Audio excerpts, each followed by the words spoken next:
Assalamualaikum warahmatullahi wabarakatuh. Para mahasiswa dan mahasiswa sekalian, alhamdulillah kita berjumpa pada pertemuan ke-14 mata kuliah Pendidikan Pancasila dan Kewarganegaraan. Insyaallah akan membahas topik tentang petty corruption. Pertama, analisis kasus petty corruption dilihat dari aspek bentuk korupsi yang dilakukan.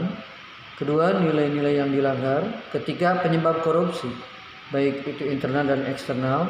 Yang keempat, kerugian material dan non material dari korupsi yang dilaksanakan. Marilah kita mulai dengan membaca bismillah bersama-sama. Bismillahirrahmanirrahim. CPL atau CPMK, satuan mata kuliah tujuan capaian mata kuliah kali ini pada tema ini adalah mahasiswa mampu melakukan analisa terhadap kasus korupsi yang terjadi di Indonesia dengan menggunakan nilai-nilai yang ada di dalam Pancasila. Baiklah, yang pertama, pendahuluan bahwa korupsi itu sudah menjadi isu utama nasional yang sering kita dengar. Maraknya korupsi di Indonesia seakan-akan sudah menjadi budaya dan sulit untuk diberantas. Oleh karenanya pemerintah menyebut bahwa tindak pidana korupsi merupakan kejahatan yang sangat luar biasa atau extraordinary crime dan harus mendapatkan perhatian serius.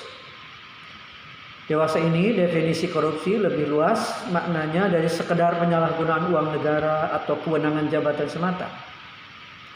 Dalam bahasa sederhana, korupsi dapat diartikan sebagai sebuah perbuatan curang atau tidak jujur. Berdasarkan jenisnya, korupsi terbagi menjadi dua, yaitu grand corruption atau korupsi skala besar dan petty corruption atau disebut korupsi skala kecil. Langkah KPK dalam memberantas korupsi di Indonesia memang patut diacungi jempol. Banyak pejabat tinggi negara sampai dengan bawahannya berhasil ditangkap karena telah melakukan tindak pidana korupsi. Namun kiprah KPK dalam memberantas korupsi di Indonesia terkesan masih berfokus pada ranah grand corruption atau korupsi skala besar. Karena memang dampak korupsi ini dapat menyebabkan kerugian negara dan dapat menimbulkan krisis ekonomi secara nasional. Sehingga menjadi perhatian utama pemerintah atau dalam hal ini KPK yang memiliki kewenangan. Meskipun demikian, jenis petty corruption atau korupsi skala kecil tidak boleh dipandang sepele karena dapat berpotensi menumbuhkan perilaku korupsi yang mengakar dan sulit untuk dihilangkan. Menjadi kebiasaan korupsi ini, budaya permisif, tidak enakan, dan membiasakan hal umum yang sesungguhnya salah, itu adalah akar dari perilaku petty corruption. Tindakan penyuapan, pemerasan, pungutan liar, kolusi, dan nepotisme tanpa disadari masih sering kita jumpai, terutama di bidang pelayanan publik atau birokrasi. Membayar uang damai ketika ditilang, memberikan pelicin untuk pengurusan administrasi, atau memberikan uang suap supaya diterima bekerja adalah beberapa contoh dari tindakan petty corruption di dalam birokrasi. Ini patut diketahui ya oleh para mahasiswa dan mahasiswi sekalian. Nah, para mahasiswa dan siswi dalam kehidupan sehari-hari pun praktek petty corruption itu masih kerap kita jumpai. Meminjam barang atau mengambil uang milik saudara tanpa meminta izin terlebih dahulu adalah itu contoh dari praktek petty corruption dalam keseharian yang bahkan terkadang tanpa disadari hal tersebut telah menjadi kebiasaan. Termasuk misalkan dalam ujian atau ulangan itu mencontek, itu termasuk di dalam korupsi dan bahkan menjadi bibit karakter yang terbentuk korupsi pada diri siswa ataupun mahasiswa. Ini bahaya.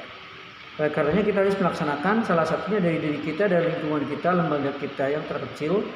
Salah satunya di kampus misalkan, jangan membiasakan untuk membuat contekan atau mencontek kepada hasil pekerjaan atau jawaban ujian orang lain atau teman kita.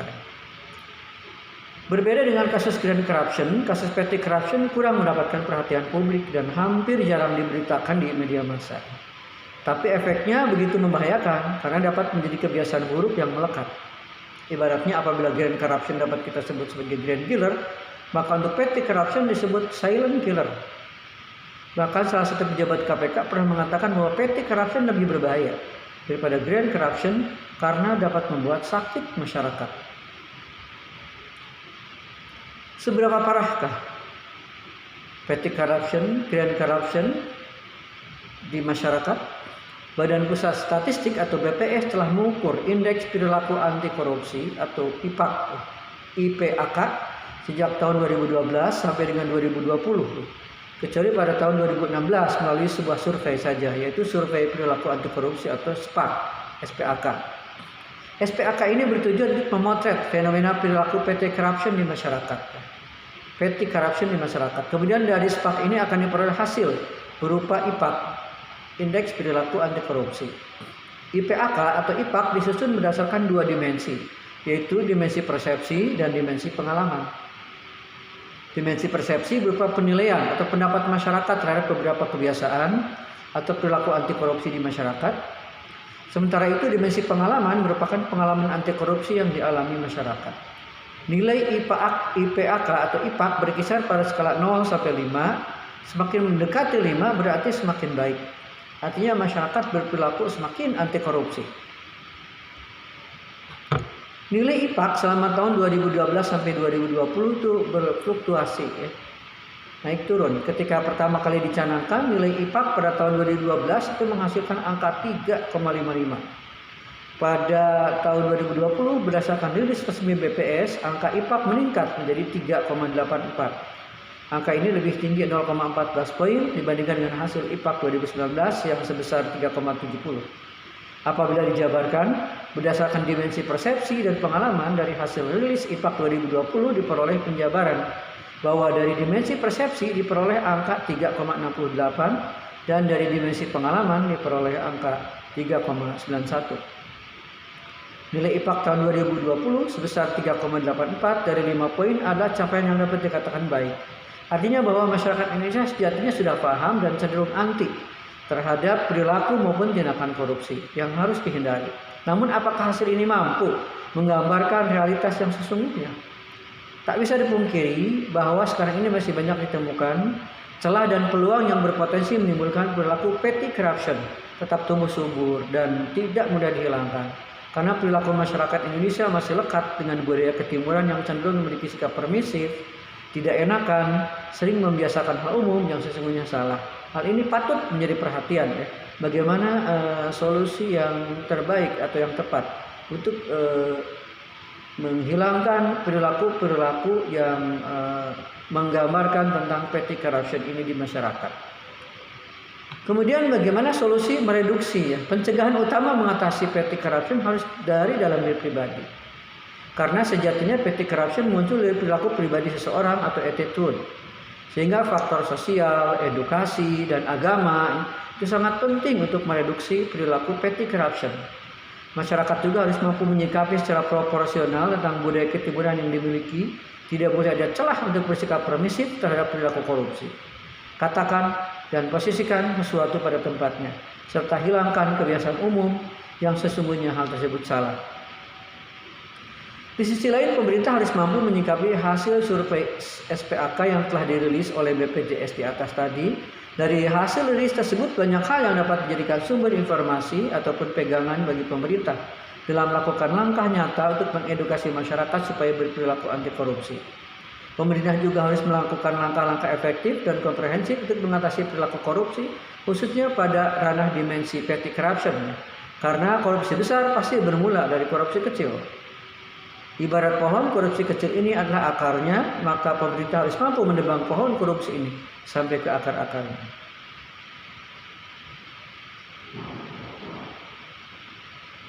Untuk lebih lengkapnya tentang bagaimana analisis petty corruption berdasarkan bentuknya, silakan nanti di modul diklik PDF tentang contoh kasus petty corruption berdasarkan bentuknya serta solusinya, ya. Juga yang lainnya juga, yaitu ada analisis petty corruption dalam hasil survei korupsi di pelayanan publik atau studi kasus di 5 kota. Ini bentuknya PDF. Silakan nanti di modul ke-14 ini diklik PDF-nya, kemudian dibaca dan dipahami. Selanjutnya, korupsi dari pandangan etika. Jadi nilai-nilai itu ada yang dilanggar oleh perbuatan korupsi. Gara-gara korupsi akhirnya ada nilai-nilai yang baik itu dilanggar. Nah, Korupsi dari pandangan etika, untuk menilai etis atau tidaknya suatu aktivitas diperlukan peninjauan terhadap 3 konsep dasar. Kita ambil contoh, jika korupsi terjadi pada pejabat publik dengan mengkorupsi uang negara, bagaimana atau nilai-nilai apa yang akhirnya bisa dilanggar oleh orang yang melakukan korupsi atau oleh koruptor ini. Ini bisa ditinjau dari konsep dasar etika. Ada 3 ya. Pertama adalah teori deontologi. Teori deontologi ini ada beberapa hal. Yang pertama adalah teori hak. Perilaku korupsi uang negara menunjukkan bahwa hak masyarakat yang seharusnya mendapatkan kesempatan menikmati kesejahteraan dari uang negara, baik secara langsung maupun tidak langsung, telah diambil oleh para pelaku korupsi. Itu nilai yang dilanggar, melanggar hak orang lain. Yang kedua adalah teori keadilan. Perilaku korupsi uang negara menunjukkan bahwa ada ketidakadilan di antara para pejabat publik. Mereka sama-sama bekerja mengabdi pada negara, namun mendapatkan pendapatan yang berbeda dan bahkan bisa mendapat privilege yang berbeda jika koruptor ini tetap dirawat oleh negara. Yang kedua adalah teori teleologi. Dalam dunia etika, teori teleologi dari Christian Wolff, seorang filosof Jerman pada abad ke-18, diartikan sebagai pertimbangan moral akan baik buruknya suatu tindakan dilakukan. Pertimbangan moral. Teleologi mengerti benar mana yang benar dan mana yang salah, tapi itu bukan ukuran yang terakhir. Yang lebih penting adalah tujuan dan akibat. Betapapun salahnya sebuah tindakan menurut hukum, tapi jika itu bertujuan dan berakibat baik, maka tindakan itu dinilai baik. Ya, perbincangan tentang baik dan jahat itu harus diimbangi dengan benar dan salah. Ajaran teleologi dapat menciptakan hedonisme ketika yang baik itu dipersempit menjadi yang baik bagi diri sendiri. Misalnya mencuri menurut etika teleologi tidak dinilai baik atau buruk berdasarkan tindakan itu sendiri, melainkan oleh tujuan dan akibat dari tindakan itu. Jika tujuannya baik, maka tindakan itu dinilai baik. Contoh, seorang anak mencuri untuk membiayai berobat ibunya yang sedang sakit, tindakan ini baik untuk moral kemanusiaan. Tapi dari aspek hukum, jelas tindakan ini melanggar hukum. Sehingga etika teleologi ini lebih bersifat situasional, karena tujuan dan akibatnya suatu tindakan bisa sangat bergantung pada situasi khusus yang tertentu. Karena itu setiap norma dan kewajiban moral tidak bisa berlaku begitu saja dalam situasi sebagaimana yang dimaksudkan. Kemudian dari teori ini ada teori turunannya, yaitu egoisme. Menurut sudut pandang teori egoisme psikologis, semua tindakan manusia dimotivasi oleh kepentingan self-centered atau selfish dan merugikan kepentingan orang lain. Sedangkan teori egoisme etis adalah tindakan mementingkan diri namun tidak merugikan kepentingan orang lain. Perilaku korupsi merupakan tindakan yang mementingkan diri dan merugikan kepentingan orang lain, sehingga perilaku tersebut tidak etis sesuai konsep egoisme psikologis. Jadi ada nilai etis yang dilanggar. Kemudian bagian berikutnya adalah utilitarian. Menurut teori utilitarian, suatu perbuatan adalah baik jika membawa manfaat. Tapi manfaat itu harus menyangkut bukan saja 1-2 orang, melainkan masyarakat secara keseluruhan. Korupsi uang negara itu berarti merupakan tindakan tidak etis menurut konsep utilitarian. Karena hanya bermanfaat bagi sebagian pihak. Kita yakin semua paham bahwa korupsi memang tidak punya etika. Seperti dikatakan teori-teori di atas, sekarang tinggal dalam penerapannya. Seseorang memilih untuk mau hidup beretika atau tanpa etika. Kemudian ada beberapa kerugian negara yang akibat korupsi di Indonesia ya. Tindakan korupsi merupakan tindakan yang sangat merugikan negara ya.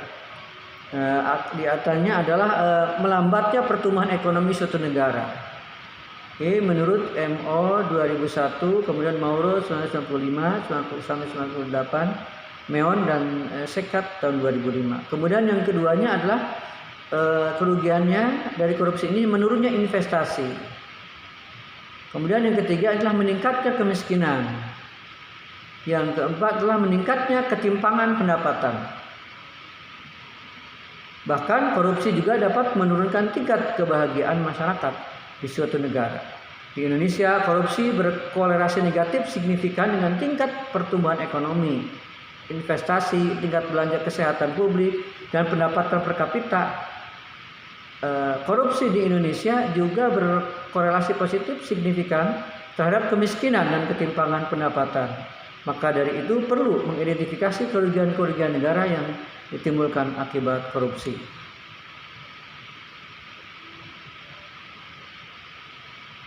Para mahasiswa dan mahasiswa sekalian, apa sih penyebab-penyebab dari korupsi?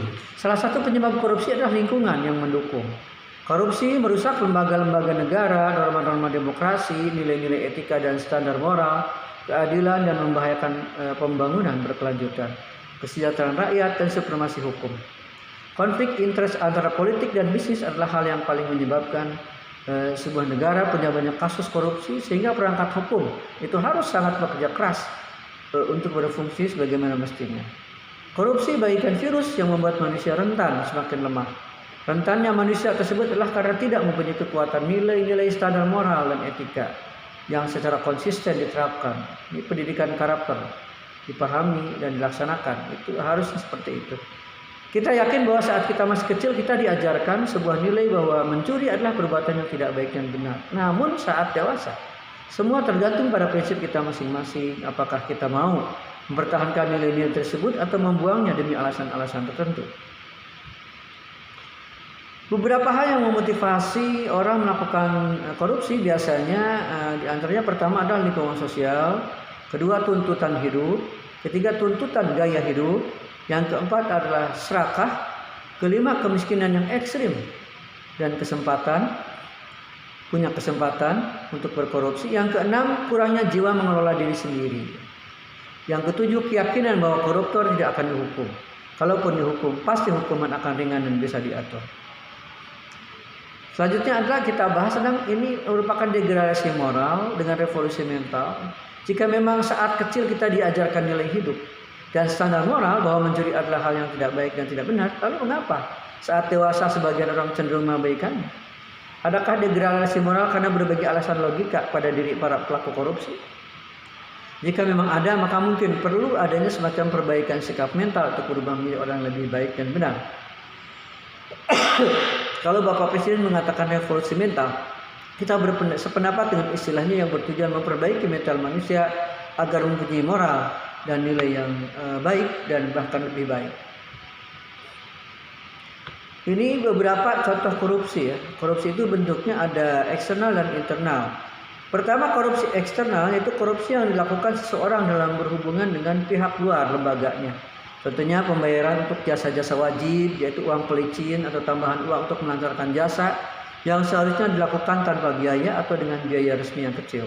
Kedua, pembayaran bagi jasa-jasa yang tidak halal. Jenis ini adalah uang yang dibayarkan untuk dilakukannya suatu pekerjaan yang dapat mendatangkan keuntungan bagi pembayar saja. Yang ketiga, pungutan uang untuk menjamin agar seseorang tidak dirugikan. Nah, model ini memanfaatkan ketidaktahuan orang mengenai sesuatu atau information asymmetry, sehingga orang yang mempunyai informasi dapat meminta uang atas jasa yang dilakukan dengan informasi tersebut. Karena orang yang diberi informasi itu memang karena tidak tahu, sehingga dia butuh informasi dan bayar. Itu juga merupakan korupsi. Kemudian yang kedua, korupsi internal, korupsi yang dilakukan seseorang oleh suatu pihak dalam lingkup lembaganya sendiri. Contohnya, pertama adalah penggelapan melalui pemalsuan catatan. Yang dilakukan adalah membuat catatan palsu yang dapat memberinya keuntungan atas catatan tersebut. Yang kedua, mencetak label dan materai secara berlebihan. Nah, korupsi jenis ini dilakukan dengan mencetak suatu dokumen atau leges palsu yang dapat dijual atau mendatangkan uang. Tiga, jual beli jabatan. Jenis ini dilakukan dengan memanfaatkan kekuasaan untuk menentukan jabatan seseorang. Jenis ini dapat dilakukan melalui mekanisme sogokan, nepotisme, dan untuk mendapatkan suatu jabatan. Keempat, menunda setoran, yaitu memperlambat masa penyetoran dan dimanfaatkan untuk diputar terlebih dahulu. Sedangkan menurut buku panduan dari KPK, jenis korupsi dibagi dalam beberapa kelompok.